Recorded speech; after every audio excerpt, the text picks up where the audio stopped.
Today we're going through the feats of Ryan Reynolds' Hal Jordan in order to answer the question, how strong is Green Lantern? For starters, let's talk about his strength. Hal could knock back 3 men who were beating him up in a bar or parking lot. Assuming they are each the average weight of the average man, that would be a collective 588 pounds. Not too shabby. While escaping the ever-growing threat of parallax, Hal throws a satellite at him. Those suckers weigh in on average of 14,330 pounds. But this DC Herald doesn't top out at a couple tons. He could hold up, albeit momentarily, these 2 large rocks. Based on Hal's size compared to the actor Ryan Reynolds, these scalene ellipsoids would both have volumes of 8.224 cubic meters, and assuming a density similar to granite, would bump his lifting strength up to nearly 97,000 pounds. But physical strength isn't the only thing lanterns are gifted with.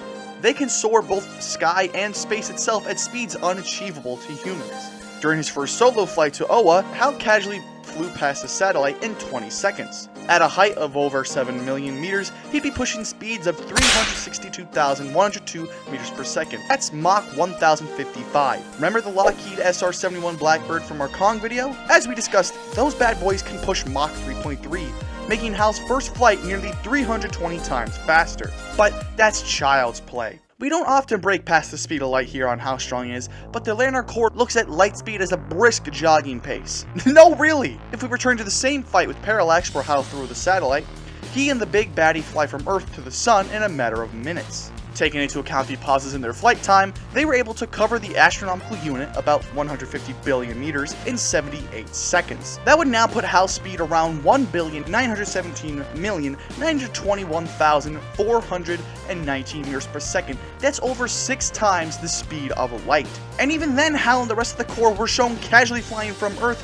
to Oa and vice versa in little time. While the comics and movies say Oa is at the center of the universe, such a distance is hard to definitively conclude on. Even if we massively lowball both the distance to only a star system away from Earth and say it took a week for Hal to do so, which again is a huge lowball, as it is honestly portrayed more so as a day or even just a night's worth in order to travel said distance. But with all that included, he'd be moving around 224.36 times the speed of light. Keep in mind, lanterns like Hal were making that trip several times over the course of the movie, so he's likely way faster than even that.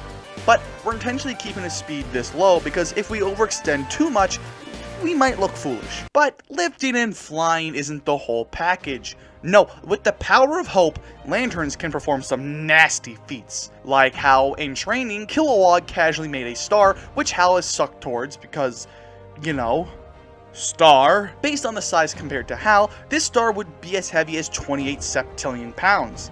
Not only that, but in order to create a star of this size, Kilowog must have produced an energy equivalent of 873 zetatons. That is enough power to destroy the thick planet we call Earth 15 times over. Why bring this up? Well, that was a casual feat for Kilowog, and we later see in the movie that 13 lanterns led by Pinky here could defeat Parallax. Even if we said that the star feat was the max power of those other lanterns, that would make Parallax stronger than the combined output of 11,350 zetatons. That is now 195 times planet-busting power. And Hal didn't fight this Parallax. No, he fought one much stronger while physically weakened and using a ring which was likely under 50% power at the time he one-tapped the mighty Parallax. Holy shit! And while we could throw another 2 times multiplier and guess some other multiplier to guesstimate how much stronger Parallax is compared to when he beat the 13 lanterns, we're going to leave things where they are at 195 times planetary power, which is better than most.